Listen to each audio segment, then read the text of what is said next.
가장 의미심장한 게 그 카톡 검열 얘기가 주말 내내 돌았잖아요. 예. 그게 반영이 돼서 정당 지지율이 국민의힘 41.6%, 민주당 31.5%, 10% 차이가 나서 오차 범위 밖으로 벌어진. 근데 그걸 하겠다 그러면서 뭐 이렇게 막 두드려 맞으니까 오히려 전용기는 더 난리예요, 더 난리. 박수현은 아예 음주운전 검사하고 같은 거다. 이딴 소리를 하고 있고. 그리고 천명 얘기도 다 언론 플레이지. 그 내부 블라인드 예. 이런 것들을 보면 아니 집행할 거면 국수본이 선봉에 나서라. 이 서울지방경찰청만 하더라도 벌써 명확한 공문이 아니면 움직이지 마라. 그 명확한 공문이란 건 위법성이 완전히 제거된 명령. 네. 그거를 이제 이야기를 하는 거죠. 그냥 구두로 뭐 하자 이건 안 된다는 거예요.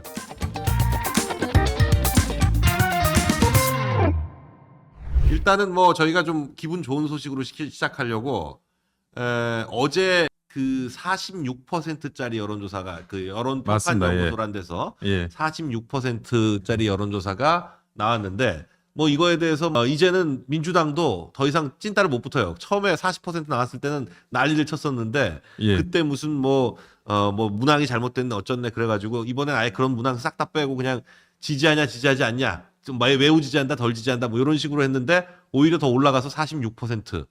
저는 그 50% 넘는 것도 곧 이제 일어날 거라고 저는 보는 거거든요. 네. 왜 그러냐면 그 전에 이제 이 40% 넘는다고 했을 때 처음에 이제 그 고발을 한 해 만에 그런 이야기 하지 않았습니까? 네.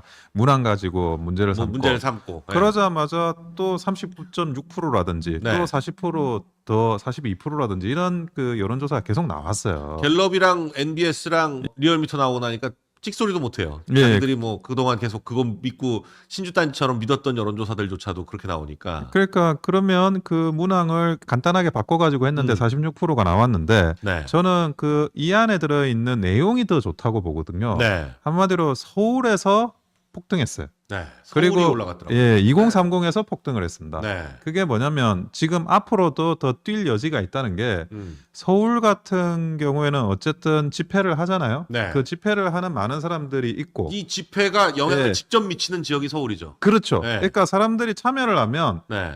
마치 그 이 탄핵 반대에 대한 어떤 더 확신을 가지게 되는 네. 거예요. 이분들이 퍼져나가면서 서울부터 해가지고 지금 그 굉장히 그 탄핵 반대가 폭등하는 추세거든요. 네. 그러면 이 집회가 또 반복되고 네. 게다가 집회가 지방에서도 열립니다. 예, 열린다고 그러더라고요. 예, 그러다 심지어 보면 뭐 뉴욕 같은 데서도 열렸다고. 그렇죠. 그러다 보면 이 집회에 참석하시는 분들이 점점 더 이게 서울을 중심으로 해서 확산될 가능성이 많아요. 네. 그래서 그것이 더 늘어날 수 있고 두 번째로는 이제 2030이 뛰었습니다. 네. 2030 같은 경우에는 사실은 그 리얼미터 조사도 12월 3일에 비상계엄하고 나서 그 직후에 발표된 리얼미터 조사에서도 2030이 2%가 올랐어요. 네. 그때 전체는 17%였거든요. 그러니까 다른 세대는 전부 떨어졌는데 네. 2030만 반대로 오른 거예요. 비상계엄하고 나서. 네. 그래가지고 그때만 하더라도 이게 추세적인 건지 아니면 이게 좀 그 아주 그 평균값을 넘어서는 아주 독특한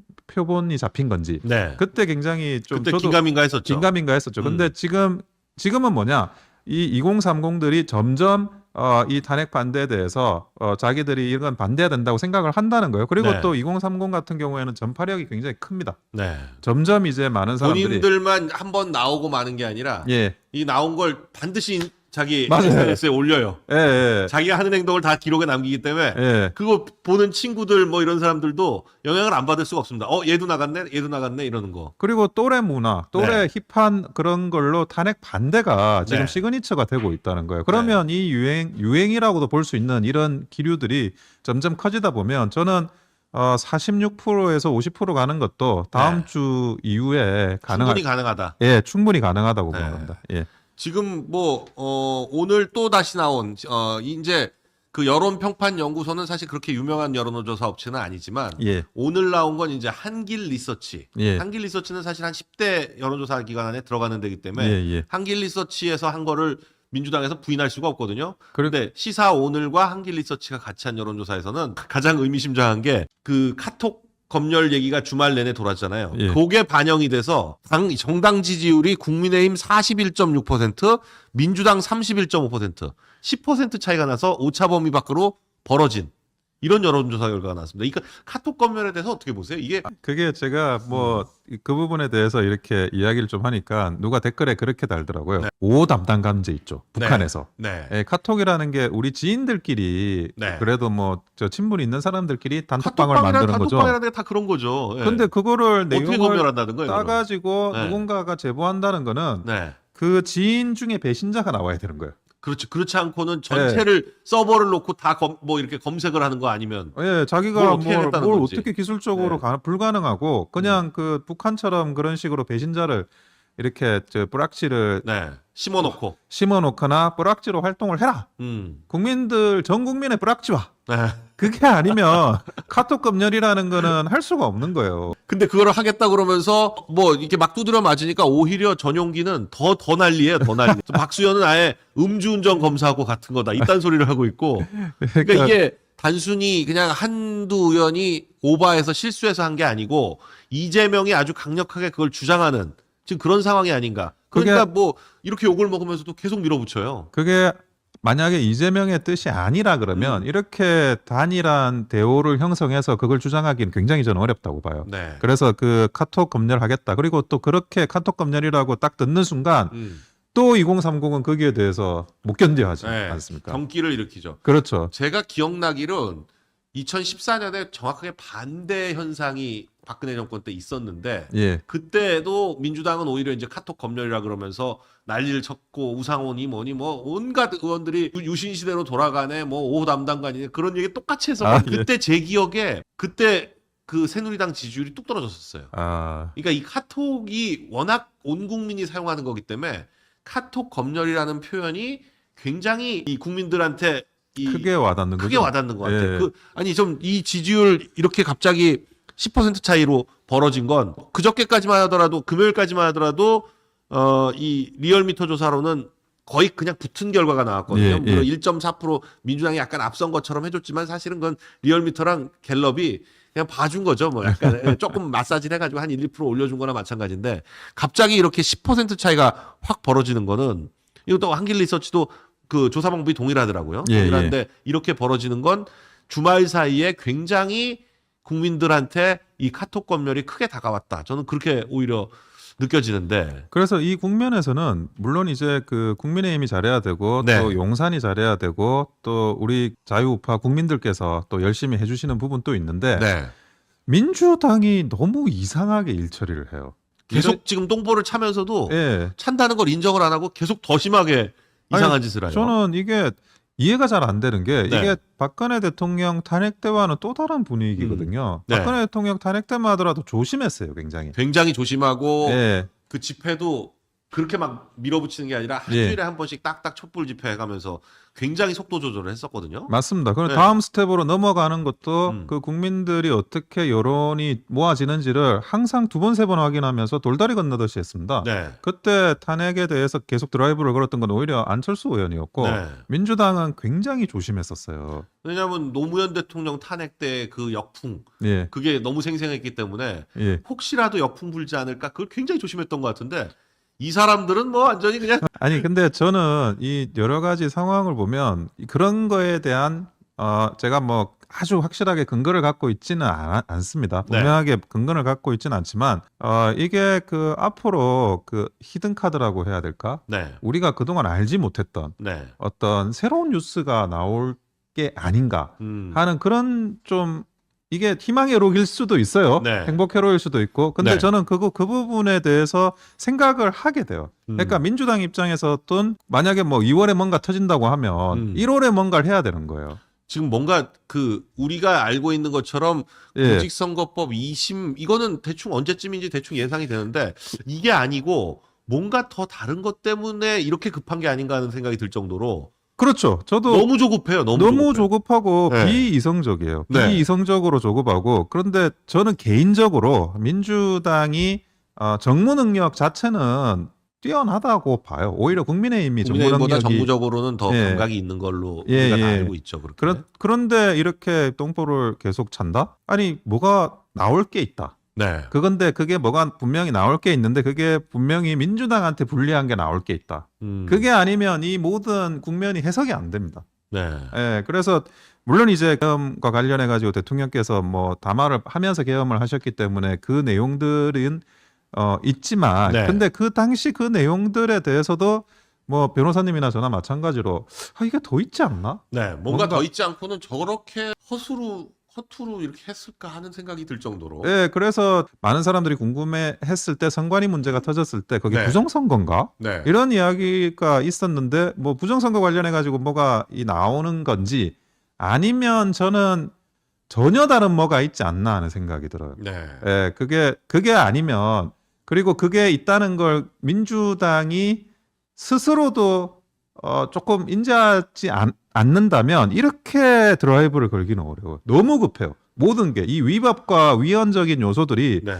이 절차를 진행하면서 탄핵소추든 뭐 내란과 관련한 수사든 너무나 많이 발생하고 있거든요. 그리고 민주당이 뒤에 배후에 있다는 사실을 자기들도 숨기지도 않아요. 숨기지도 않아요. 네, 예. 그냥 배후에 있다는 걸 너무나 네. 그냥 당연히 생각해. 예, 소통을 했다. 뭐 네. 내통이냐 소통이냐 단어의 차이만 말장난 같은 걸 하고 그리고 그 끊임없이 그 무리한 그런 특검법 날치기법 하면서 네. 그러면서도 또 이번에 그 외환죄 적용을 한 것도 네. 아니 이재명이 외환죄 직접 지시했다고 그러죠. 예, 외환죄를 빼도 그 네. 통과될까 말까 한 걸 외환죄를 넣으면 이게 과연 그 거부권 행사되고 재표결시 더 통과가 가능할까 네. 하는 그런 문제예요. 외환죄는 특히나 뭐 북한하고 뭐 뭘 했다는 건데 북한이 그러면 우크라이나 파병했다고 외환이라는 거예요.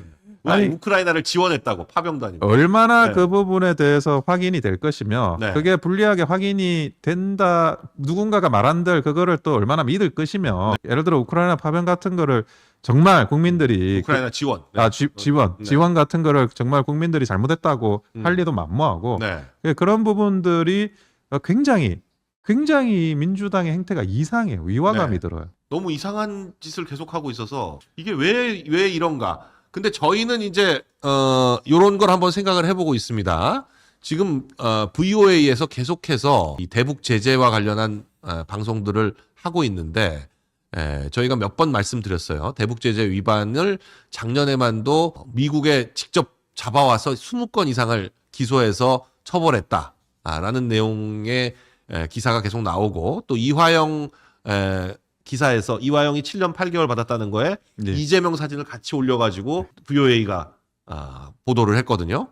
저런 내용이 VOA에 딱 나오고 있으니까 사실 그 대북 제재 위반 사안 중에 가장 심각한 게 그 북한의 벌크 캐시 그러니까 현금을 직접 갖다 주는 거. 요게 가장 심각한 위반 행위인데 지금 이재명이 받고 있는 혐의는 800만 불을 북한에 전달해 줬다는 거 아니에요? 그러니까 저런 정도 혐의가 만일에 미국에 가서 재판을 받게 되면 100년 이상 나올 거라는 그런 얘기도 나올 정도로 심각한데 근데 바로 그저께 VOA에서 이 앵커가 제임스 제프리와 패트릭 크로닌이라는 지금 보시면 두 분 다 미국 지금 트럼프 행정부에 굉장한 영향력을 미치는 그런 특히 아태 지방의 아태 지역에 대해서 전문성을 가진 두 분이 함께 인터뷰를 하는데 한국의 지금 사태에 대해서 굉장히 심각하게 아주 정확하게 알고 있어요. 지금 헌재가 어떻게 하고 있고 공수처가 어떻게 하고 있고 공수처가 뭐 지금 경찰로 집행하려고 하고 있고 하면서 지금 나오는 걸 한번 잠깐 보시면 President Trump, however, when you come to those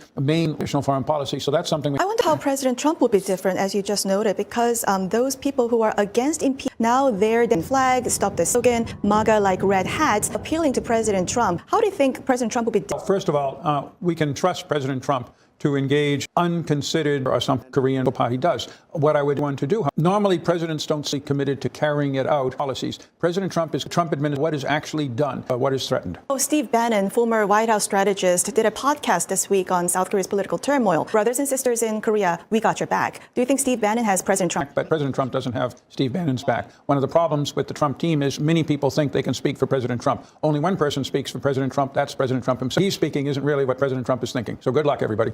So there's similarities that impeachment. They also talk about election being rigged in South, which is similar to the Trump supporters. Do you think that would resonate with President Trump and his supporters? It might 훨씬 더 resonate with 자세하게 President Trump 알고 himself 있고. because he has an obsession with the 2020 분석을. election. But 부정선거 the people 문제부터 around him 시작해서 do not. 탄핵 Those 반대 candidates who ran on us and was stolen 청중에서. in 2020 and 2022 did not do well. And so the Republican Party and even the Trump 저희가 지금 계속 보여드리는데 저 두 분이 얘기한 것 중에 이제 이 부분이 굉장히 심각하고 중요한 내용인데, 물론 이제 트럼프 대통령이 동맹의 국내 정치에 개입하지 않는 게 당연하고 중요하지만, 그러나 어떤 위기가 발생했을 때는 개입할 수밖에 없다라고 예. 하면서 그 위기의 사례로 뭐를 들었냐면, 공수처가 헌법에 반해서 실제로 물리력을 사용해서 직무가 정지된 대통령을 체포하려고 한다.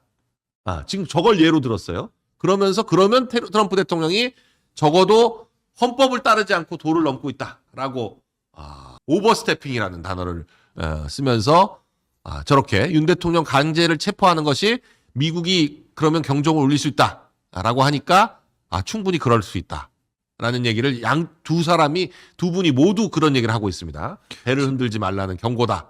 예.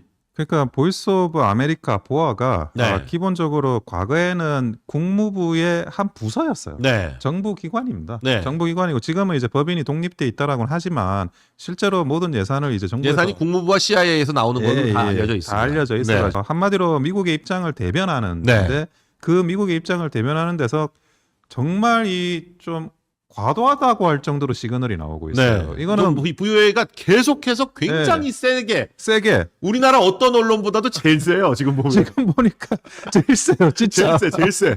네. 그 정도로 지금 시그널이 나오고 있는데 네. 그 트럼프 대통령이 취임을 아직 안 해서 그렇지. 네.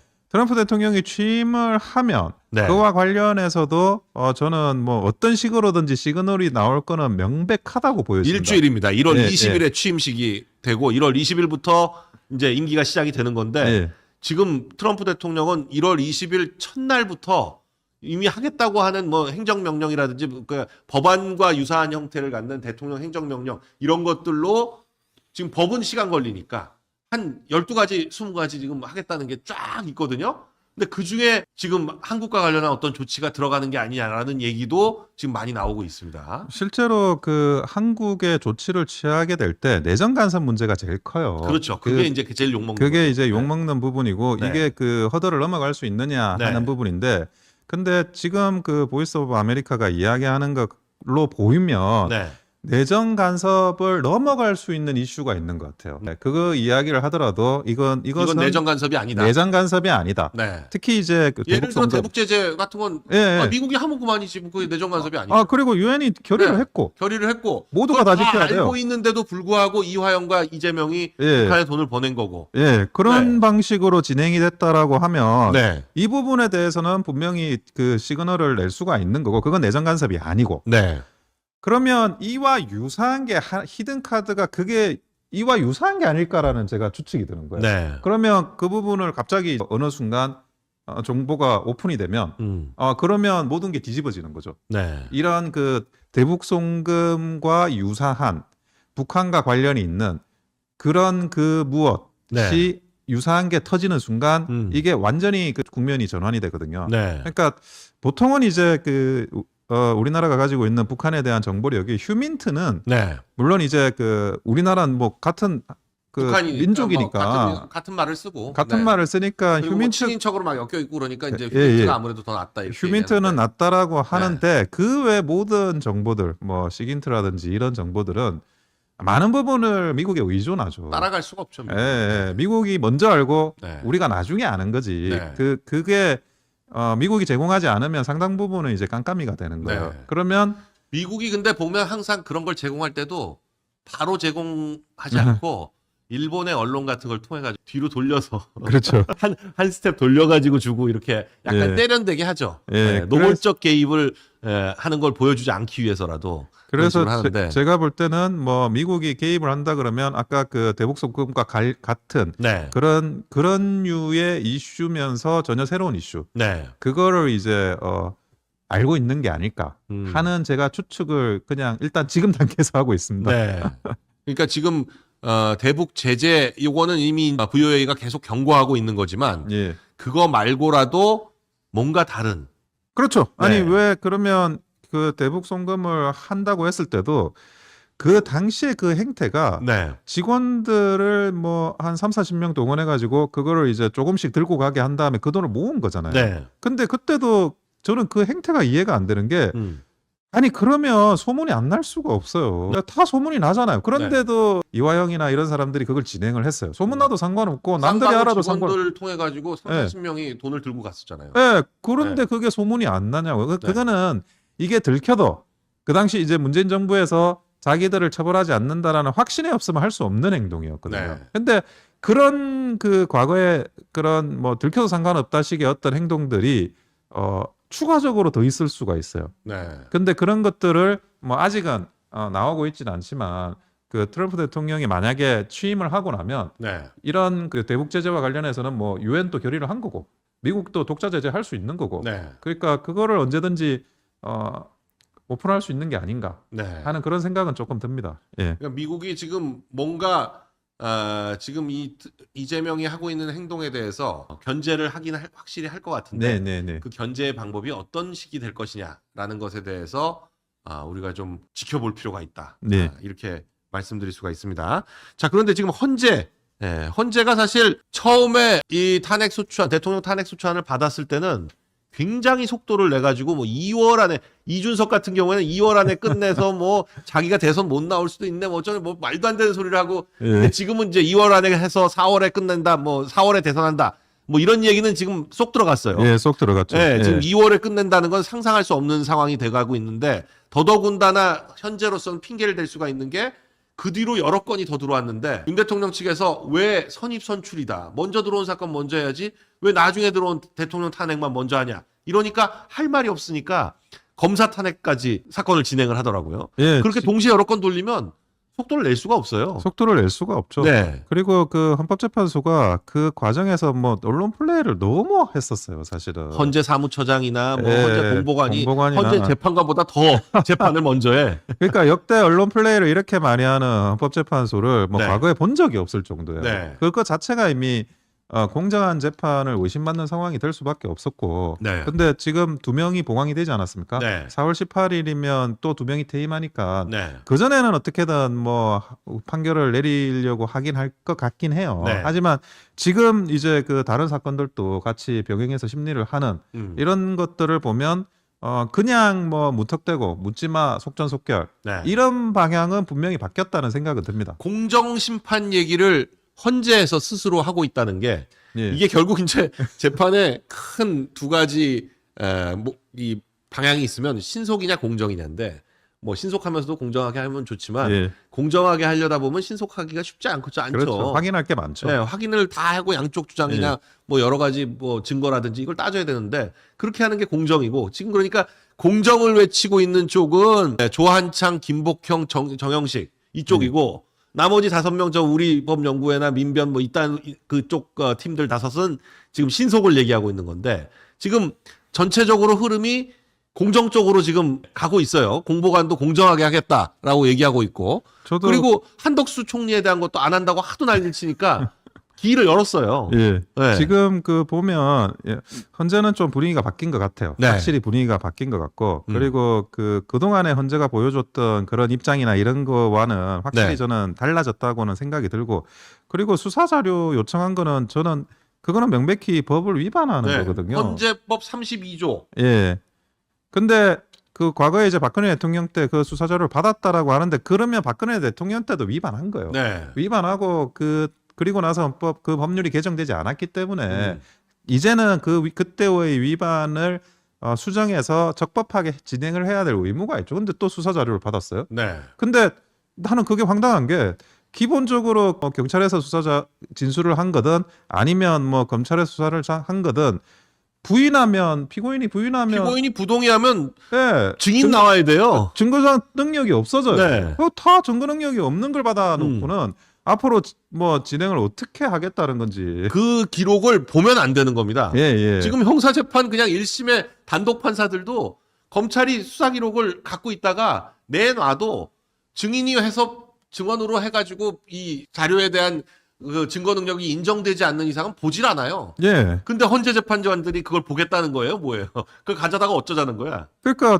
그걸 가지고 증인 또 안 부를 것처럼 하더니 그거는 꼭 봐야 된다라고 하더니 그러면 그렇게 본 것 중에 뭘 어떻게 증거 능력을 삼아서 쓸 수가 있다는 네, 거예요. 부동의를 전부 다 할 텐데. 예. 네. 그러니까 지금 헌법재판소도 그 어쨌든 뭐 약간 방향이 기류가 바뀌었다고는 하지만 네. 지금의 그런 진행도 납득이 안 되는 게 너무 많은 건 사실이에요. 네. 예, 이 부분에 대해서 저는 오히려 조치를 취해야 되는데. 형사 기록을 검찰, 경찰, 공수처 거 기록을 다 받았다는 것 자체가 이 헌재가 검토하는 데만도 시간이 그렇죠. 걸릴 수밖에 없거든요. 예, 예. 그 많은 기록을 헌재 재판관 8명이 다 읽어봐야 될 거 아니에요. 관련자들이 또 많고. 네. 아니 하다 그리고 보니까. 여기 지금 그 경찰, 검찰, 공수처가 그동안 수사를 진행해서 제가 벌써 한 20일 전까지만 해도 100명이 넘었다 그러는데 이제는 거의 한 200명 가까이 조사했을 거예요. 그러면 그 기록들이 다 왔으면 그리고 앞으로도 지금 계속 만들어지고 있고 그럼 다 왔으면 이것들을 부동의를 하면 예.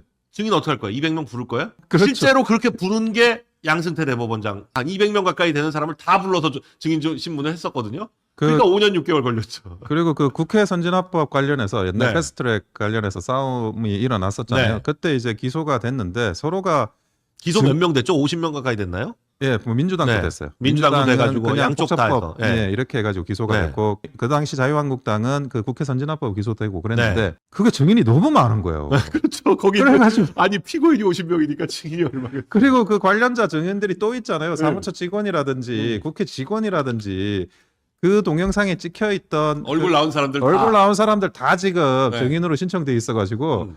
그거 지금 증인하느라 지금 1심도 1심 재판 아직 지금 한 5년 예, 지났죠. 언제 나올지도 몰라요. 네. 아니 그리고 그 중에 국회 직원이라는 게 보좌관 뭐 비서관이라는 게 그때 하고 그만둔 사람들이 상당히 많을 건데 예. 그 사람들이 제대로 나오냐고요. 부르면 안 나오고. 아니 그거는 또 그 사건도 그러지만 이재명의 그 대장동 사건도 네. 사실은 그래요. 그게 네. 증인이 너무 많아서 네. 이게 그 다음 뭐 임기 내로 이게 이번 임기 내로 대통령 임기 내로 되는 거냐 판결이 그런 대장동 이야기도 판결은 뭐 1심도 쉽지 않을 거다. 예, 예, 네. 그런 이야기가 있죠. 네. 거기도 증인 300명이라는 그런 소문도 있습니다. 네. 예, 그 또 4건이나 합쳐놔 가지고 예, 네, 맞습니다. 증인이 예. 더 많은 거죠. 그런데 지금 한덕수 총리는 이 기일에서 윤 대통령은 답변서를 40장을 냈는데 한덕수 총리는 80장을 냈다는 거죠. 그러니까 이게 지금 검사들 3명 사건도 그렇고 예. 법무부 장관 탄핵도 그렇고 그거 2개를 지금 진행을 했는데 둘 다 탄핵 사유도 제대로 정리를 안 했다. 국회 소추 대리인단이 아무것도 안 하고 있다. 이래가지고 이러다 각하된다. 근데 저는 그것도 좋은 사인인 게 한 번 각하하기 시작하면 소추 불분명하다고 각하하는 게 제일 쉽죠 사실은. 아니 근데 지금은 그 결론이 네. 아직 안 나와서 그런데 다른 사건들이 각하나 네. 기각이 되기 시작하면 네. 아니 봐라 음. 무리한 탄핵이지 않았냐. 네. 대통령이 그 계엄을 선포할 때 담화문에 나왔던 그 국정을 마비시키려고 그 22명에 대해서 탄핵 소추를 한 거 아니냐라는 네. 문제 의식에 대해서 실제로 그거는 헌법재판소가 확인을 해주는 거예요. 네. 그러니까 그것이 다시 또 국민들 여론에 음. 미칠 영향도 저는 클 수밖에 없다. 헌법재판소에서 지금 앞에 있는 탄핵들 중에 하나라도 각하나 기각이 나오기 시작하면 예, 국민 여론이 또 그렇죠. 확 냉정하게 인식하게 되죠. 헌재 재판에. 아니 그리고 정말 그 탄핵될 사유가 있는 사람이 없어요. 아무도 없죠. 아무도 없어요. 아니 이진숙 같은 경우에 뭘 했다고? 이틀 일하고 이틀 일했는데 이틀 가지고 탄핵을 하니 이걸 뭘 어떻게 탄핵? 아니 한덕수 총리는 왜 탄핵을 하는 거며? 네. 지금 뭐 탄핵을 당할 사람이 전혀 없는데 그러면 네. 점점 이제 그 각하나 기각이나 이런 게 하나 둘씩 쌓이잖아요. 네. 저는 그거 하면 50% 넘지 않을까 당연히 그런 생각을 적어도 합니다. 이진숙 같은 경우에는 원래 1월 달에 결론 낸다고 했었는데 네. 지금 늘어지려고 하고 있는데 안 된다 해가지고 지금 뭐 예. 1월 안에 결론 나올 수도 있거든요. 그렇죠. 네. 네. 그게 이진- 또 좀 대표적으로 무리한 탄핵의 상징같이 돼 있지 않습니까? 아니 이틀 일했는데 이틀 일했는데 탄핵을 해놨어요. 예. 이진숙, 한덕수 이 둘이 제일 지금 황당한. 황당하죠. 예. 한덕수 대행은 뭐 총리 것 다행 거 막 다 섞어가지고 한 5가지 가지고 해놨는데 아주 그 80장에서 하나하나 아주 상세하게 반박을 했다고 하더라고요. 예, 준비를 많이 하시고 네. 그렇게 대응을 하시는 것 같아요. 근데 네. 지금 현재 헌법재판소의 분위기도 네. 결국에는 여론 또 여론이지만 그런 이제 그 재판의 진행에 따라서 뭐 저희 우파 쪽으로 넘어올 수밖에 없다는 그런 네. 생각을 합니다. 네. 그러니까 헌재가 정상적으로만 재판하면 지금 뭐 이 분위기에 딱 휩쓸려 가지고 막 대충 넘어가는 그게 아니라 정상적으로만 재판하면 사실 지금 탄핵 사건들 전부 다 기각 내지는 각하했죠. 기각을 해야죠. 각하. 29명 다 기각 각하고 예, 예. 대통령에 대한 심판도 180일이 아니라 한 1년 해야 될 정도도 모자라는. 아니, 지금 내란죄 기소는 뭐 신경도 안 쓰잖아요, 사람들이. 사람들이 지금 그 헌재가 제일 중요하긴 해요. 네. 그래서 그것 때문에 계속 이 헌재에서 일어나는 말 한마디 한마디가 뉴스가 되고 그럴 네. 수밖에 없는데 저는 지금 여러 가지 분위기들이 결국 넘어가고 있고 과거에 이제 그 노무현 대통령이 탄핵 전국에서 찍었던 최대 지지율이 51%였습니다. 아, 예. 만약에 이 51%를 넘어가면 네, 52%가 나오면 네. 이제는 그게 저는 게임이 끝났다고 보는 거거든요. 아, 그때 완전히 싹쓸이 한 줄 알았는데 51%. 51%밖에 안 됐었나요? 예, 근데 저는 70%된 줄 알았어요. 51%인데 네. 저도 뭐 굉장히 높게 나왔다고 생각이 근데 들었는데 광장에 사람들이 많이 나오다 예, 보니까 많이 나오고 네, 많이 근데 나오다 보니까 51%가 되니까 네. 한번 이 기세가 완전히 반전됐다고 생각이 드니까 그 다음부터는 이 여론이라든지 이런 데서 훅 하고 그게 휩쓸려 가다시피 했어요. 네. 근데 이 51%까지 5% 남았습니다. 46% 남았으니까 6%만 더 받으면 52%가 됩니다. 그러면 노무현 대통령 때보다도 더 넘어서는 거예요. 저는 가능하다고 봅니다. 그럴 때. 아니 51%는 충분히 넘어설 수 있을 것 같은 분위기예요. 네, 지금 예, 같아서. 왜냐하면 20, 30대가 워낙 지금 강력하게 지지하고 있어서 예. 제가 어제 그제 계속 현장을 나가 보면 이 아마 국민일본가 세계일본가에서 예. 이 탄핵 반대 집회는 노인들만 나온다 이러려고 거기 나온 사람 숫자를 센 것 같더라고요. 그랬더니 60대 이상이 25%밖에 안 돼. 오늘 기사가 있어요. 오늘 세계일보 기사가 있는데 60대 이상이 25%밖에 안 되고 60대 이상이 원래 25%입니다. 지금 우리가 초고령 사회라고 해서 진짜 나이 65세 이상이 20% 넘어가면 초고령 사회 뭐 이렇게 얘기하는데 60세로 하면 25%예요. 그러니까 지금 전연령층이 고르게 나온다. 제가 볼 때는 딱 그런 느낌이거든요. 근데 제가 뭐 애들을 키우는데 네. 애들을 보면 유튜브로 모든 네. 걸 학습을 해요.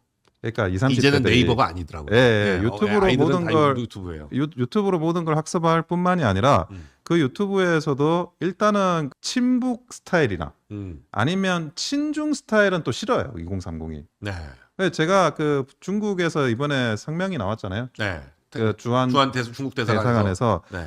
정치에 개입하지 말라고. 음. 정치에 중국인들한테 개입하지 말라고 했어요. 그거는 뭐냐? 그것이 2030이 이 탄핵 반대로 몰려나가는 어떤 방아쇠가 될 수도 있다고 그것도 우려하지 않았나 하는 네. 생각이 들어요. 음. 왜냐하면 그 2030은 반중 정서 굉장히 강하지 않습니까? 그 2030이 반중 정서가 강한 이유를 저는 뭔가 했더니 2008년부터 대학 등록금이 사실상 동결됐잖아요. 예. 이명박 정부 이후로 6년간 대학 등록금이 동결됐는데도 불구하고 대학들이 살아남은 이유가 중국 유학생 잔뜩 받아서 지금 중국 유학생이 거의 한 10만 명 되는데 예. 한국 대학생이 한 50만이고 중국 유학생이 10만인데 지금 보니까 2030 중에 대학교 다니면서 중국 학생들하고 같이 무슨 수업 안 들어본 사람이 없더라고요.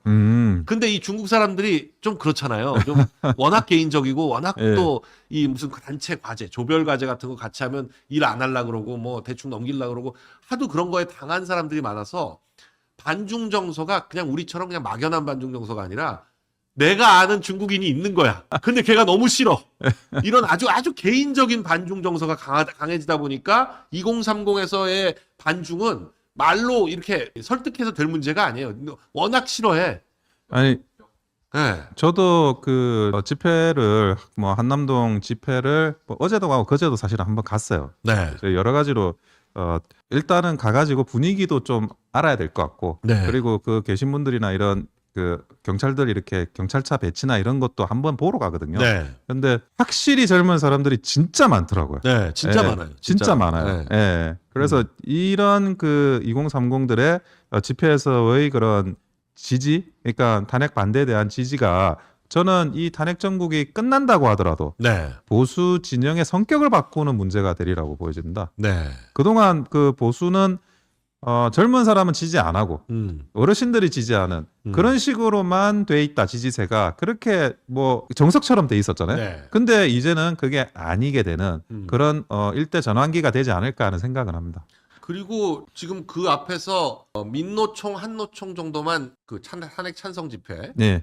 하는데 오히려 거기를 가보면 진짜 50대들밖에 없어요. 이게 민노총의 노세화라는 게 정말 예. 느껴지는 게 20, 30대는 정말 눈을 씻고 찾아봐도 없고 50대 민노총 간부급이거나 아니면 진짜 어디서 알바로 데리고 온 사람 아닌가 싶은 사람들밖에 없는 정말 몇십 명 수준이고 근데 그거를 이제 수많은 사람들이 와서 보니까 이게 언론에서 아무리 그걸 조작하려고 해도 안 넘어가는 거죠. 눈으로 봤는데 뭘. 그렇죠. 네. 아니 다 또 참여를 많이 하면서 네. 워낙 이게 길어지잖아요, 집회가. 거의 매일 하니까 보통은 이제 그 한 명이 매일 24시간 그 집회 현장에 있을 수는 없어요. 네. 저렇게 많이 보이는 거는 계속 로테이션이 바뀌는 건 계속 바뀌는 겁니다. 실제로 네. 보여지는 사람보다 저 집회를 경험한 사람은 10배, 20배가 있는 거예요. 네. 그러니까 그렇게 많은 인원이 동원되고 있어서 이분들이 경험한 거는 내가 경험하고 내가 보고 내가 겪었는데 네. 달라지지 않는다니까요, 절대.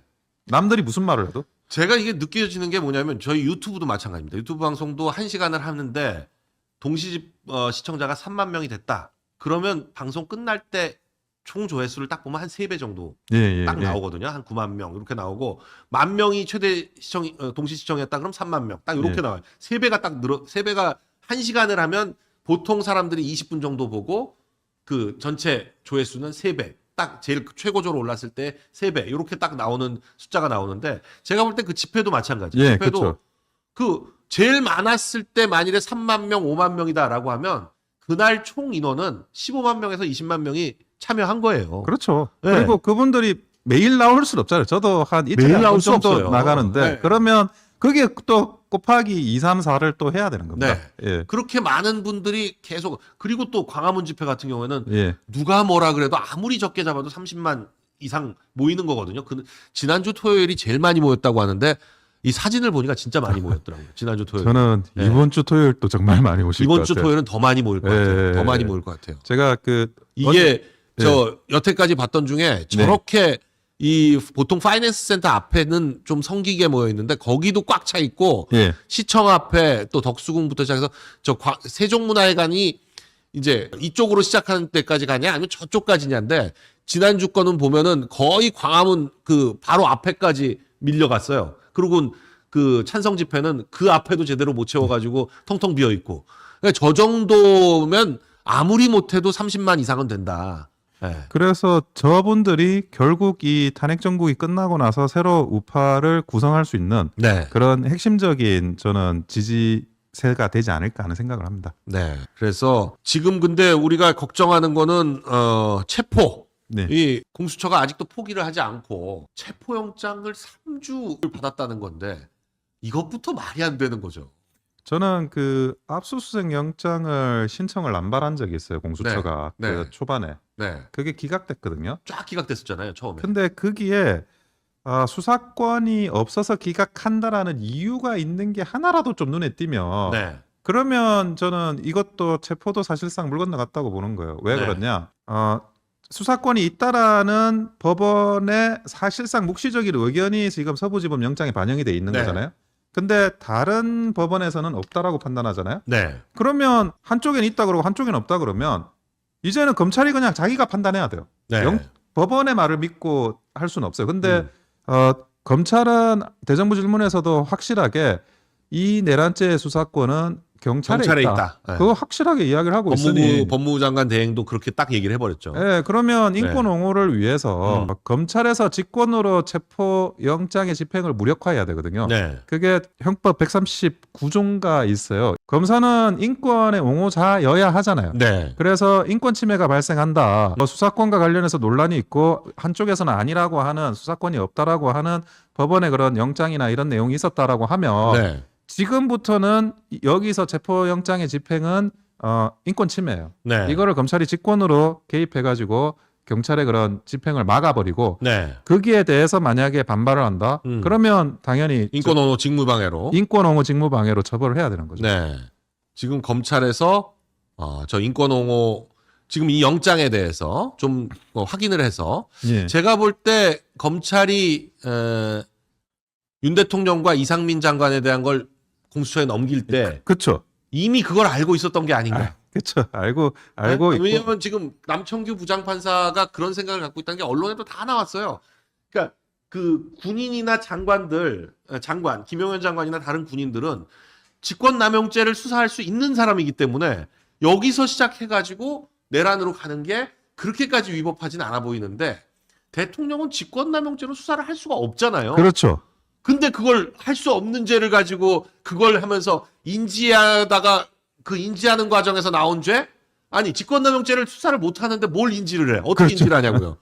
지금 그 공수처는 그것도 안 따지고 그냥 검찰이 하니까 자기도 하겠다 그러고 냉큼 덤벼 들었는데 지금 냉정하게 판단하면 그게 안 되는 거예요. 말이. 검찰도 자기가 안 될 거라는 걸 생각하고 넘겨버린 거죠. 네. 넘겼는데 공수처는 그거를 뭔지도 모르고 그냥 총대 메고 덥석 그냥 받았는데. 받아서 달렸는데 네. 저는 이 부분과 관련해서는 분명히 그 검찰에서 지금 이제 체포영장이 기각됐냐 윤상현 의원이 이야기하는 거는 그 부분이잖아요. 네. 근데 꼭 굳이 그 체포영장 아니라고 하더라도 다른 정장들이 많으니까. 그리고 그거는 영장이 기각됐잖아요. 그건 네. 언론에 다 알려졌고. 네. 그게 이유에 뭐가 있느냐. 이것만 확인 수사권이 없어서 그 영장 기각했다. 이것만 알려줘도 저는 굉장히 파급력이 클 거라고 공수처가 봅니다. 초반에 그 뭐 압수수색 영장, 통신 뭐 감청 영장 뭐 굉장히 여러 가지를 했다가 다 기각된 걸로 알려지고 있는데 그리고 그 기각된 영장 사유를 또 한번 다 확인해 봐야 될 필요가 있어요. 그 당시에 이제 법원행정처장이 나와서 그 직후에 나와서 네. 하는 이야기가 이게 수사권 문제가 정리가 필요할 것 같다라는 네. 답변을 한 적이 있어요. 그거는 수사권이 없어서 기각한다라는 내용이 있지 않았을까? 저는 그렇게 보인다는 거예요. 네. 지금 뭐 문제가 하여간 여러 가지입니다. 저게 지금 만일에 윤상현 의원이 얘기하는 것처럼 체포영장이 중앙지법에서 기각이 됐는데 근데 서부지방법원으로 다시 간 거라면 그리고 그 형사소송법 200조의 이 사항에 체포영장 발부 또는 기각된 사례가 있으면 그건 반드시 적도록 돼 있는데 예. 서부지법 가면서 그 분명히 안 적고 갔을 거거든요. 뭐 중앙지법에서 기각됐는데 서부지법에 그냥 가는데 어떻게 그걸 쓰겠어요. 그걸 안 쓰고 갔다. 그 공영서류 언닉을 한 거죠. 네, 그리고 허위공문서 작성이죠. 이건 뭐 누가 뭐라고 해도 저건 공수처장뿐만 아니라 공수처 검사들 주르륵 다 구속될 정말 중죄입니다. 이건 뭐 홍준표 시장도 지금 계속 그런 페북을 쓰고 있는데, 네, 장동혁 의원도 이걸 공수처장한테 물었는데 공수처장은 서부지법에 처음 청구한 거다. 근데 공수처장의 저 이야기를 믿을 수가 없는 게 네. 공수처장은 그 7일에 있었던 법사위에서 말을 굉장히 애매하게 했어요. 대통령 도피설에 대해서 그럴 네. 가능성이 있다 그랬어요. 네, 그 사람이 가짜뉴스의 진원지였다고요. 네, 근데 저 서부지검에 영장 처음 했다는 말을 어떻게 믿어요? 네, 저분은 이미 그 가짜뉴스를 자기가 조장하고 네. 그거를 그렇게 만든 적이 있기 때문에 이분은 아마 제가 볼 때는 여기에 모든 걸 걸고 이게 안 되면 자기도 끝나는 그런 입장에 놓여 있는 것 같아요. 지금 오동훈은 만일에 윤 대통령 체포에 실패하면 제가 볼 때 저 다음 달이면 구속돼요. 민주당도 가만히 안 둘 거예요. 민주당도 가만히 안 둬요. 네, 네. 지금 지켜줄 게 민주당인데 민주당은 원래 토사구팽을 하는 걸로 유명한 데기 때문에 지금 모든 사람을 다 토사구팽할 거거든요. 어차피 우종수나 이호영이나 박세현도 마찬가지고 다 민주당에 의해서 토사구팽 될 거라고요, 저 사람들. 아마 그 민주당 쪽에 그런 분들하고 이야기를 제가 좀 해보면 네. 오동훈 또 일종의 배신자 아니냐라는 의심을 하더라고요. 그러니까 우리가 볼 때는 우리는 오동훈이 하는 짓이 완전 오반데 오반데 저쪽에서는 국힘이 추천해서 그래서 왜 이거 사보타지한 거 아니냐 이런 식으로 생각하는 사람들도 많더라고요. 네, 그러니까 만약에 결과론적으로 체포가 쇼하는 실패한다고 걸로. 네. 하면 어. 민주당이 가만히 있겠냐고요. 민주당은 쇼했다고 생각하죠. 네, 그럼 네. 뭐 고발이든 뭐든 분명히 저는 들어갈 거라고 본다는 거죠. 민주당에서 고발이면 이미 우리 쪽에서는 뭐 여러 건 지금 오동훈에 대해서 고발이 돼 있기 때문에 예. 검찰이 그렇게 되면 이제 바로 오동훈 여야의 합치가 있는 겁니다. 네, 여야가 오동훈을 잡아 쳐놔야 된다라고 하는데 예, 검찰 당연히 나서죠. 그렇죠. 예. 네, 안 그래도 눈에 가신데. 원래 검찰은 공수처에 대해서 네. 항상 있어서는 안 되는 조직이다라는 그런 생각이 그냥 그런 깔려 생각을 있는데 항상 깔려 이게 있잖아요. 언제 기회를 보고 있는 거잖아요. 예, 언제든지 저쪽에서 똥볼 한 번만 차라. 아니 민주당만 이렇게 그러면 민주당이 안 지켜주는 순간 그냥 바로 날라가요. 바로 끝나요. 네. 바로 이분은. 근데 이번 체포에 실패하는 순간 바로 끝나고 지금 근데 오동훈이 쫄긴 쫄은 게 지금 이 기사도 나오고 있단 말이에요. 2차 체포영장에 공수처 집행인원을 2차 때 30명 1차 때 나갔는데 그거보다 줄이겠다는 기사가 나오는데 저는 그게 줄이겠다라는 것보다는 안 나가겠다고 하는 사람이 있는 게 아닌가. 저도 그렇게 생각해요. 예. 지금 1차에 나갔던 30명 중에 예. 이게 고발당하고 막 이러니까 그렇죠. 내가 여기서 왜 목숨 걸어? 예. 네. 그럴 생각이 그 없는 거예요. 공수처 검사들도 그렇고 수사관들도 그렇고 예. 아니 공수처 그 평생 하는 것도 아니고 공수처 검사 임기가 딱 정해져서 몇 년 하고 마는 거잖아요. 아니 그리고 자기들이 신청을 했던 영장들이 기각됐었던 건 알고 있잖아요. 아, 그러니까 자기는 어떻게 기각됐는지를 알고 있을 거 아니에요. 우리는 모르지만 우리는 그래서 추측밖에 할 수밖에 없지만 안 나간다고 하니까 이거 30명을 채울 수가 없는 거야. 30명을 못 채우게. 아니 그보다 제가 볼 때는 훨씬 더 많은 인원이 나가야 돼요. 그러니까 그럼요. 있는 사람 다 나가야죠. 다 나가야 되고 공수처가 다 나가야 경찰도 뭐 많이 동원을 하지. 그리고 국수본 또 최소 1000명은 동원해야 됩니다. 네. 1000명은 동원해야 되고 1000명이 동원되려면 그 경찰 버스 있죠? 100대는 와야 돼요. 100대 와야죠. 그리고 이거를 지금 집회하시는 분들을 어찌 보면 이게 제압해가면서 전진해야 되는데 네. 그러면 한남대교부터 봉쇄해야 돼요.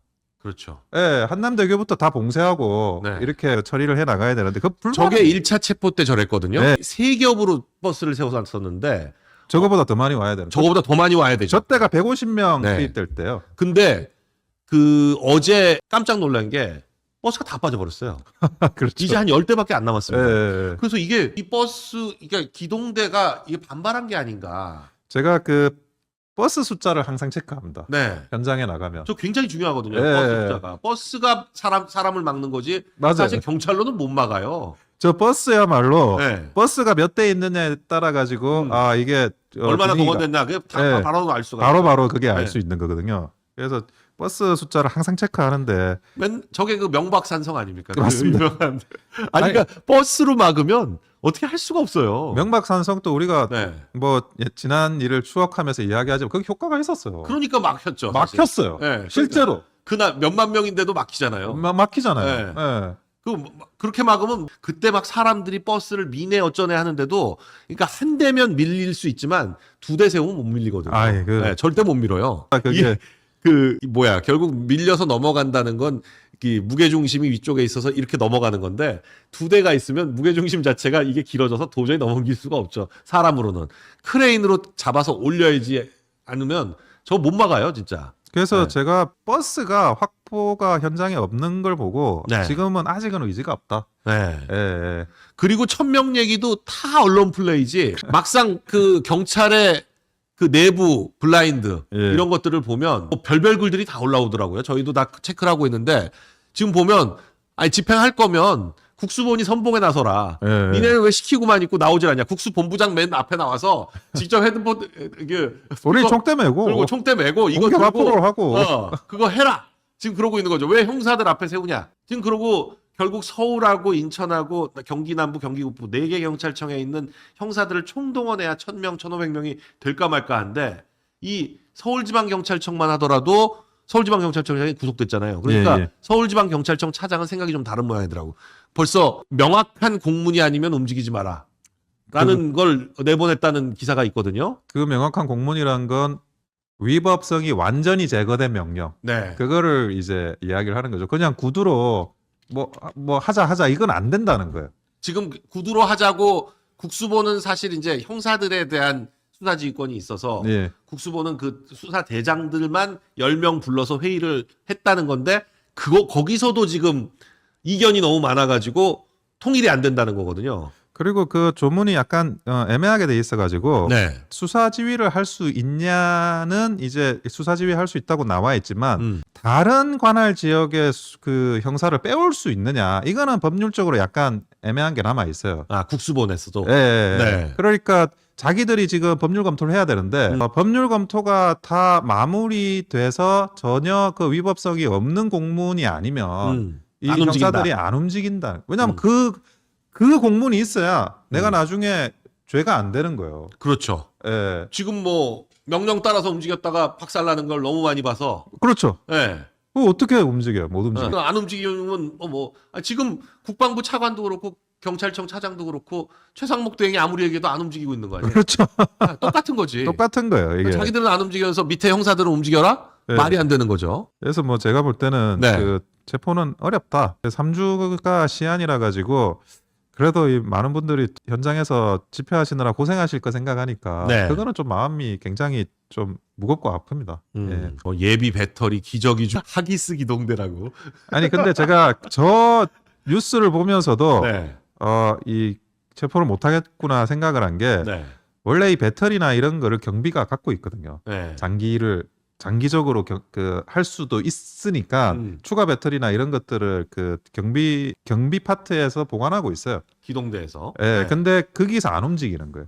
거기서 물자 안 줘. 예, 협조를 안 해주는 거예요. 네. 예, 그러면 그럼 뭘 어떻게 하냐? 가가지고 그냥 아니 체포 집행할 테니까 문 열어주세요. 뭐 이러겠다는 이야기인데 네. 지금 그 경호차장 분위기 보면 네. 그럴 수가 있겠냐고요. 아니 그리고 그 앞에 지금 버스가 지금은 4대를 세워놨지만 네. 거기가 이 입구가 뭐 여러 개 있는 것도 아니고 딱 그 입구로 들어가야 되는데 그 입구에 버스 4대를 세워놨는데 그 문 바로 뒤에 그걸 버스를 어떻게 어떻게 그렇죠. 치우냐는 거죠. 그러면 그 거기다 버스가 지금 4대만 있는 게 아니라 경호처에서 동원하는 버스가 수십 대가 있는데 그걸 그냥 줄줄이 쭉 세워놓으면 그 1000명이 아니라 10,000명이 와도 버스 사이에 있는 고길로 들어와야 되는데 그거 막으면 어떻게 들어오겠다는 거예요? 그 영화 300 있죠. 그 입구만 막으면 돼요. 네. 네. 아니 그거 지형지물로 막는 거는 어떻게 할 수가 없어요. 할 수가 없습니다. 버스 넘어서 올라오다가 버스에서 떨어지면 그 부상을 어떻게 책임질 거고?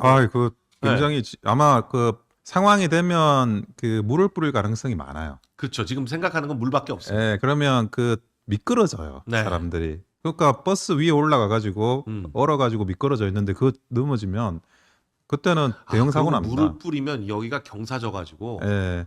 오히려 자기들이 더 불리해. 아니 그 네. 못해요. 못해. 네. 그렇게는 뭐 넘어온다. 저는 지붕 타고 넘어온다. 이건 안 되고 한 명씩 그 사이를 빠져나온다. 영화 300처럼 돼가지고 그것도 안 되고 앞 사람이 아니, 못 그- 빠지면 아니 그 못하는 겁니다. 쇠사슬로 버스만 이렇게 둘러매면 예, 그거 어떻게 통과할 거예요? 못하죠. 네. 예. 그리고 저 쇠사슬 3단 쇠사슬이 쇠사슬이 아니라 그 철조망. 네.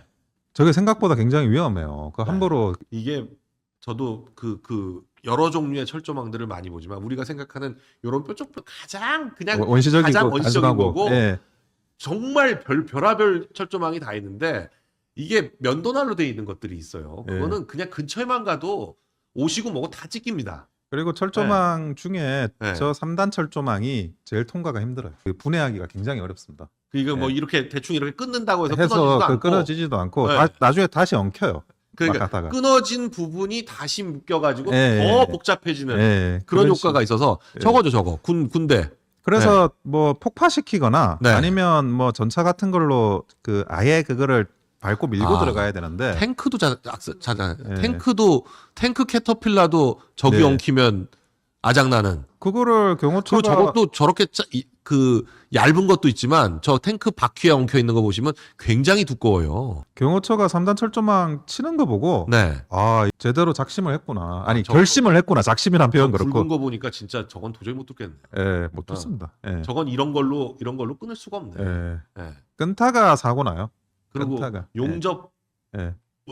끊어야 되는데 용접으로 끊어도 사고 나는데. 예, 그것도 그리고 사고 이게 나고. 굉장히 세게 튕겨 나갈 것 같아서 예. 끊다가 다치죠. 본인은. 다치죠. 예. 예. 탱크도 못 통한다. 그러니까 여러분들 경호처의 의지가 정말 중요하다. 근데 경호처는 반드시 지킨다. 사실 경호처가 대통령을 못 지키면 아니 경호처의 존재 다 이유가 없죠. 엎어서야 돼요. 그분들. 그 사람 자체가 예. 경호처 그냥 더 이상 이제 뭐 해체고 뭐가 아니라 자체적으로 아니 오는 뭐 거죠. 의미가 없는 거예요. 예. 경호처는 이제 의미가 없어져요. 존재 이유가 없어지는 겁니다. 예. 근데 경호처가 보니까 내부 기밀 자꾸 뭐 이상한 뉴스 나오고 하는 게 보니까 좀 이상하다 했더니 안에 프락치가 있었던 거야. 그래서 저 문제가 네. 초기부터 누설이 되고 있었어요. 예. 그래서 이 내부 누설자를 잡아야 된다라는 생각을 초창기부터 하긴 했었다고 하더라고요. 예. 예. 근데 그래서 지금 이렇게 부장급들한테 이렇게 좀 다른 정보를 줘가지고 뭐가 기사가 나가나 한겨레 보니까 뭐가 기사가 나가나 했더니 특정인이 딱 확인이 됐다는 거죠. 그렇죠. 예, 예. 그래서 국수본에 만나서 내부 정보 유출했다는 거 아주 그냥 여러 가지 법률 위반이에요. 근데 진짜 이번에 그 체포영장 집행과 관련해서는 네, 그 제가 이 군대 가서 알았던 그런 지식들 네, 그리고 법률적인 지식들 네. 이게 전부 다 나와요. 다 있어요. 아니 근데 저는 웃긴 게 오동훈이 체포영장 하나 들고 이걸 막을 수 있는 건 아무것도 없다고 떠들어대는데 예. 이 사람이 저 왜 이렇게 바보 같은 소리를 하나 했더니 군법무관을 안 갔다 왔어. 아 그렇군요. 그래서 예. 서울대 동문과를 나와가지고 그냥 27기지만 저랑 나이가 같더라고요. 아. 그러니까 군대를 먼저 그냥 아니 군대도 안 갔다 왔어. 음. 무슨 5급 뭐 이상한 것. 아 면제 받으셨. 버거시병으로 면제를 받았어요. 버거시병. 저것도 좀 이상하죠. 버거시병이라는 게 손발이 그러니까 팔다리가 썩는 건데. 그래서 말도 안 되는 병으로 저 한 것도 이상하고. 그런데 그러니까 군법을 전혀 모르다 보니까 체포영장 가지고 다 할 수 있다는 건데 지금 서부지방법원에서 뭐 110조 형사성법 110조 111조를 적용 뭐 배제하는데 그것도 지금 부장판사들 사이에서도 논란이 많더라고요. 예, 예. 이거 이 옛날 일본 형소법을 가져오는 과정에서 지금 일법 미비다. 137조 적용을 해서는 안 된다라는 견해도 상당히 강력해서 저것도 영장을 어디다가 다시 심사시키느냐에 따라서 분명히 다른 결과가 나올 수 있다. 지금 항고도 해야 되고요. 항고했나요? 지금 그 신청에 대해서? 이 신청은 안 했습니다. 이 신청에 네, 대해서 체포영장에 대해서 이 네. 신청을 하고 거기에 대해서 기각이 났는데 안 하겠다라고 했었나? 하여튼 네. 저는 헌법 소원을 하는 게 맞지 않나 싶었는데 네. 절차적으로는. 음. 근데 일단은 했는데 대법원에 했다는 이야기를 제가 못 들었어요. 아직 안 아직은. 나왔죠. 예, 예, 네. 예. 저는 지금 하여간 이 쓸 수 있는 그 얘기 법률상 그 할 수 있는 모든 방법을 동원해서 예. 재판을 충실히 진행시켜 나가야 됩니다. 그렇죠. 예, 박근혜 대통령 탄핵 때는 대통령 스스로가 그냥 거의 그냥 예. 놔버리니까 변호인단이 뭘 하려고 해도 사실 그걸 뭐 여쭤보고 할 수도 없고 그러니까 그냥 뭐 결국 그냥 딸려갔는데 지금은 대통령 자체의 의지가 강하기 때문에 적극 방어하시니까요. 네, 적극 방어를 해서 법률적인 최대한의 방어를 해가면서 해나가야 됩니다. 지금 뭐 헌재 재판관들도 기피 신청뿐만 아니라 고발도 해야 되고 이미선 재판관도 지금 고발이 돼 있습니다. 예, 이미 예. 검찰에서 수사 착수했다고 얘기를 하고 있기 때문에 이미선 재판관도 쫄아요. 그럼요. 사실 헌법재판소법으로 하는 게 문제가 아니라 본인이 굉장히 약점이 많아요. 이미선 재판관이. 주식 그 주식 거래한 것도, 관련한 문제. 주식 관련해 가지고 예. 여러 가지 문제가 많기 때문에 그 남편이 저희 연수원 동기거든요. 23기. 아. 그 오충준이라고 동기인데 예. 여기가 재산 형성 과정에 문제가 많습니다. 둘 다 아무것도 없던 사람들이 재산 공개를 해보니까 너무 많아. 저 주식이 말이 안 돼요. 그러고도 계속 주식을 해. 헌재 재판관이 됐는데. 그러고 다 중국 주식이야.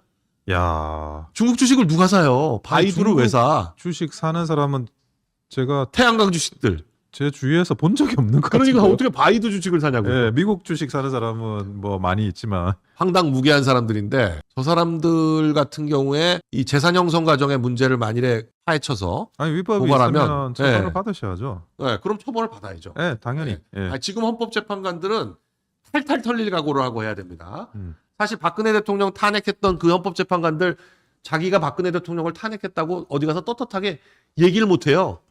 존재도 없어요. 아니 그래서 아마 이 헌법재판관들도 초반에 언론 플레이 하는 거 보면 박근혜 대통령 때하고 비슷하게 갈 거라고 보지 않았나 싶어요. 네. 근데 이렇게 지지율이 치솟고 분위기가 확 바뀌고. 분위기가 확 바뀌고 네. 전혀 생각을 못 했던 거죠. 그러니까 지금 헌재 재판관들도 쫄았어요. 제가 볼 땐 저 사람들 굉장히 새가슴이거든요. 그냥 대과 없이 재판관 생활을 마무리하고 그냥 변호사 하면서 편안하게 지내고 그리고 그 재판관이라는 사람들이 남들이 먼저 권위를 인정해 주는 게 맞습니다. 예. 핵심이지. 예. 이 사람들 완전히 그냥 낙인 찍어가지고 저 뭐 완전 인생 배심자 이렇게 해버리면 그냥 한 방에 가는 거예요. 그런 거에 대한 뭐 이분들이 그 법대에서만 세상을 바라봤기 때문에 네. 어느 정도 좀 공포심이라고 할까? 네. 눈치나 그런 것들이 작동이 될 거라고 봐요. 그러니까 여차하면 헌재 앞에 몰려가서 정계선 사퇴하라, 이미선 사퇴하라, 문영배 사퇴하라 이걸 외치면 쫄 수밖에 없습니다. 저 사람들이 이 군중의 힘에 대해서 굉장히 두려움을 느끼는 사람들이기 때문에 자 사실 저 한 줌도 안 되거든요. 사실. 그리고 이 아니 바스티유 감옥 프랑스 혁명을 생각해 보세요. 군중 혁명이 제일 무서운 거예요. 그리고 이 근데 지금 이 한남동 관저 앞을 지키는 그 많은 분들은 내 한 목숨 던지겠다는 분들이 많아요. 그럼요. 네. 많습니다. 아니 전 전효옥 의원님이 그렇게까지 얘기할 줄 몰랐어요. 전효옥 의원님 나는 이런 세상에서는 살고 싶지 않다. 이재명이 대통령인 세상에서는 살고 싶지 않고 정말 누구 한 명이라도 뛰어내릴 각오라도 하겠다. 내가 뭐가 두렵냐. 그러는데 그런 얘기 하시는 분들이 거기 많습니다. 아주. 그 군중에 대한 공포심이 굉장히 본능적인 거거든요. 네. 예, 예. 본능적으로 무리가 많은 사람들을 보면 쫄아요. 쫄아요. 그건 모든 포유류, 모든 동물 모든 짐승이 다 똑같아. 모든 짐승이 똑같아.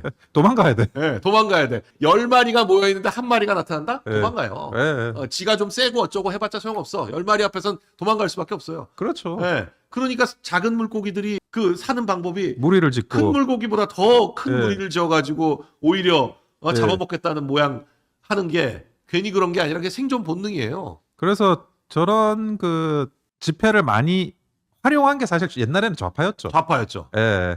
근데 사실 지금 광화문 집회에서 아직 그건 안 하고 있는데 광화문 집회 그 큰 화면에 헌법재판관들 얼굴 한 명씩 띄워서 이름 한 명씩 띄워가지고 예. 양력 소개하고 이 사람들 이거 찢어 죽여야 됩니다. 그러면 헌재 재판관들 겁나죠. 예. 네. 그래서 그 지금 현재 좀 분위기가 바뀌고 있다는 말씀은 제가 드리는데 네. 그래도 아직까지 그 완전히 저희가 그 분위기가 바뀐 건 아니기 때문에 네. 아유 집회하시는 분들 조금 더 고생을 부탁드려야 될 수밖에 없을 것 같습니다. 네.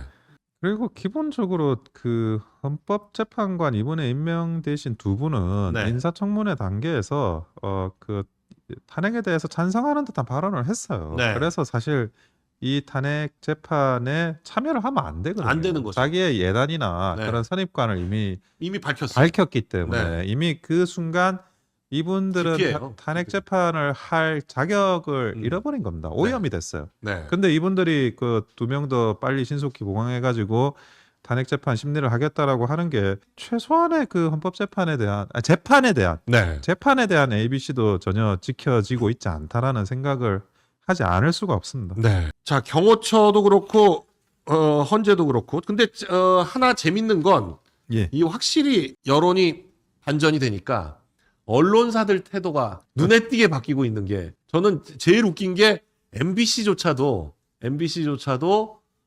윤 대통령이 산불과 관련해서 예, 예. 페이스북에 글을 올렸잖아요. 그걸 보도하면서 윤 대통령 이런 표현을 맞아. 이게 참 언론이라는 게 또 얼마나 이런 분위기에 네. 민감한지 MBC 같은 경우에는 안 그럴 것 같은데도 MBC도 윤 대통령 보름 만에 SNS 메시지 예. 이게 나왔어요. 지금- 그동안은 그냥 내란숙에 하다가 내란숙의 윤 그리고 윤석열이지 절대 직함 안 썼는데 분위기가 바뀌었습니다. 조선일보는 많이 바뀌었더라고요. 조선일보는 이제 아주 그냥 뭐 예. 공수처 집행하지 말라고 난리를 치니까 지금 오피니언 그 핸드폰으로 보면 그 사설이 제일 네. 위에 떠 있는 사설 몇 개는 아예 그냥 이런 그 집행에 대해서 반대하는 네. 그런 내용으로 쓰고 있고 그리고 그 외의 기사들도 네. 이제는 조금 더 진실에 가까운 네. 조금 편향성이 덜한 보도를 계속 하고 있더라고요. 하고 있더라고요. 네. 조선일보가 확실히 바뀌었고 예. 동아는 아직도 좀 더 계속 저러는데 동아는 보니까 저 외신 기자들 중국 예. 기자들 불러 모아서 이재명이 떠들어댄 그걸 동아일보 무슨 출판국 부국장이 소집을 해가지고 예, 모은 예. 거더라고요. 그 사람이 90년에 동아일보에 입사한 그러니까 그야말로 이제 곧 정년퇴직해야 되는 사람인데 예. 자기 노후를 이재명한테 의탁하려고 한 게 아닌가. 아유. 저러면 바로 동아일보에서 저거 문제된 사람을 잘라야죠. 그렇죠. 아니 동아일보 차원도 아니고 한데 동아일보 이름 달고 저렇게 주선을 다 하고 아니 그 공정하지 않더라도 공정해 보이는 외관은 갖춰야 되잖아요. 네. 예, 저렇게 그 편파적으로 보일 수밖에 없는 불공정하다고 보일 수밖에 없는 저런 사건이 일어났는데 네. 이 부분에 대해서 그 굉장히 엄하게 책임을 물어야 되는 사안이 저렇게 좀 그냥 또 흘러가고 있는 것 같아요. 네. 평소 같으면 저 정도 사안은 굉장히 큰 문제인데